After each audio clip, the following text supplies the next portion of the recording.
Hello guys! Welcome back to my channel. Matagal na rin akong di nakapag-upload ng video. So, sa video na to, i-review natin yung nabili kong circular saw.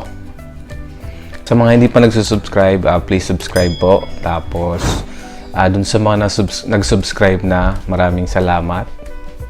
Shoutout sa mga katrabaho ko na nag-subscribe na. Matagal na akong may balak bumili ng circular saw. So, kailan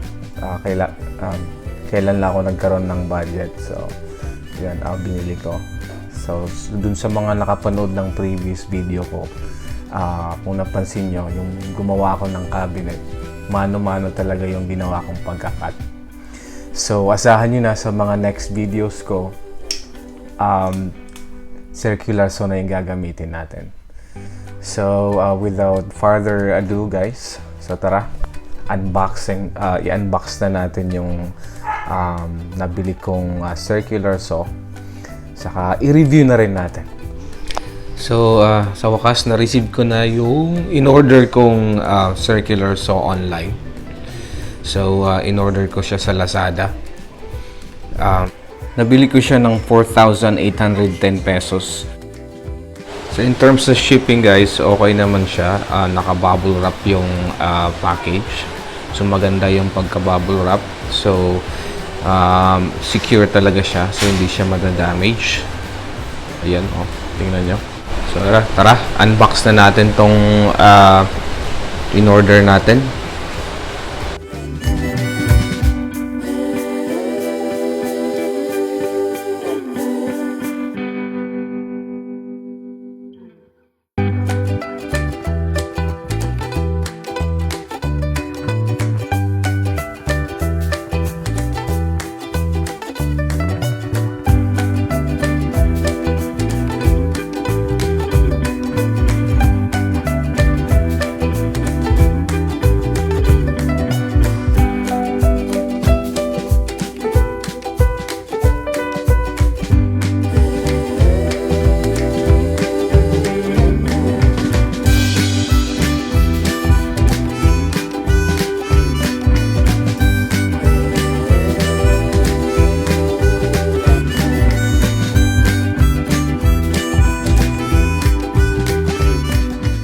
So, pag-usapan naman natin yung features nitong circular saw na nabili ko.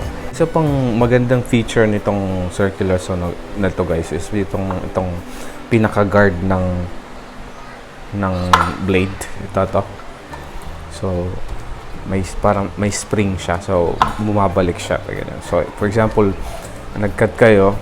So, nakaganyan siya. So, nakalapag siya sa plywood, for example, ganyan siya. Tapos, pag natapos kayo, pag inangat nyo, automatic siya babalik. So, ang kagandahan yan, kumbaga, safety siya. Maiiwasan mo aksidente kasi kahit ma-accidentally switch on mo siya, kahit umikot siya, hindi ka matatamaan ng pinaka-blade niya kasi may guard siya. So, ito naman yung butas na to. Dito lumalabas yung mga wood dust or wood chips habang nagkakat kayo. So, ang kagandahan niya, iisang direction lang yung labas ng dust. Isa lang yung direction ng labas ng sawdust, guys. Kasi, pag nagkakat kayo, meron siyang pinaka-blower. Napansin niyo yung butas na yan dyan. So, yun yung pinaka-blower niya. So, once nag-cut kayo, binoblow niya yung dust tapos lalabas dito sa butas na to. Papalayo sa kinakat nyo. Talagang makikita nyo yung kinakat nyo kasi hindi siya natatabunan ng mga dust or ng wood dust. So, original siya guys kasi tinan mo yung motor niya. Meron siyang logo ng Bosch. Yan. Tapos, yan, may sticker. So, nakalagay made in China. So, lahat naman ng mga product ng Bosch is assembled in China. So, yan. So, kaya may kabigatan siya kasi malaki yung motor niya. So, pang heavy duty talaga siya. So, imagine mo, for 1,400 watts. So, pwede siya pang cut ng mga hardwood, hindi lang plywood. Ito naman yung pinaka-logo niya dyan sa pinaka-guard niya. Ito to. So, naka-emboss or embossed yung logo niya. Yan. Tapos yan, yung model. So, kasama na yung circular saw blade dito, guys. So, pwede nyo ring i-adjust yung angle ng ikakat nyo. So, pwede nyo i-adjust sa 45 degrees or 55 degrees yan. Meron siyang calibration. So, ano bang kagandahan nito? So, compared sa normal na lagare, so, yung mga ikakat mo na, for example, plywood, so, sigurado kang iskwalado yung mga kinakat mo. So, ang kagandahan sa circular saw na to, guys, is pwede nyo i-adjust yung lalim ng cut ng blade. So, ito, meron siyang adjustment. So, madali lang siya adjust. So, for example, ganito. So, itutulak mo na siya pa ganyan. Tapos, ma-adjust nyo na to. Yan, o. Ma-adjust nyo yung lalim ng blade. Ganyan, o. Ganyan. So, pwede nyo i-adjust. Tapos, madali lang din siya malak. So, yan, o. So, parang habang nagkakat kayo, pwede nyo siyang i-adjust. Kasi madali lang i-lock. Yan, lock pa siya. Yan, yung pinaka-lock. Ito. Kung gusto nyo naman tanggalin yung blade, guys, madali lang din siya.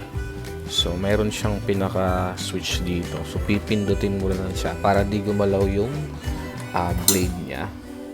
Tapos, saka ilalagay niyo yung Allen wrench dito. Sa butas na to. Yan. Ilalagay niyo to. Then, pipindutin niyo yung pinaka-switch dito. Ito. Para hindi gumalaw yung blade. Saka matanggal mo siya. So, ganun din sa pag kinabit mo siya, pag hinigpitan mo, pipindutin mo rin itong pinaka-switch dito. Electrical cord niya, saka yung plug, yan, ganyan. Yan yung plug niya. Tapos, yung pinaka-cord niya, so, makikita nyo matibay rin siya kasi hindi siya yung manipis na klase ng wire. So, pang heavy duty. Yung input power niya, guys, is 1,400 watts. Tapos, yung bigat niya, guys, is 4.1 kilograms. So, may kabigatan siya. Pero, hindi mo naman kasi siya bubuhatin palagi. So, hindi problema yung bigat niya. Kasi pag nagkakat ka, so, nakapatong naman siya sa ikakat nyo. For example, plywood. Tapos, itutulak nyo lang siya.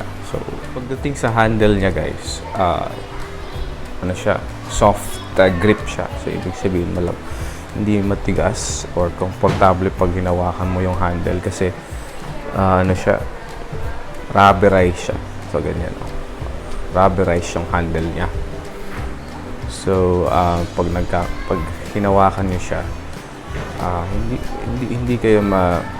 hindi masakit sa kamay, kumbaga. Isa pa sa nagustuhan ko dito, guys, is yung lagayan ng Allen wrench. Yan. Ito. Diba? Ito yung Allen wrench.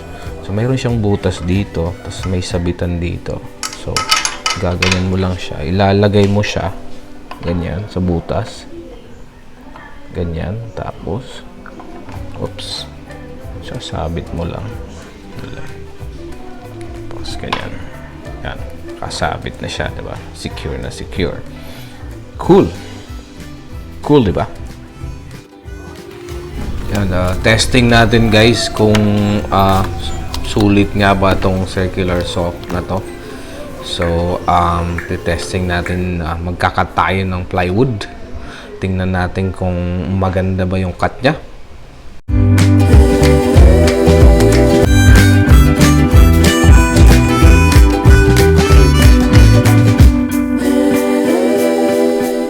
So, mas makinis yung cut niya, guys. Smooth na smooth siya. So, di tulad pag yung lagari na manual. Yun, no? So, makinis yung cut niya. So, maganda.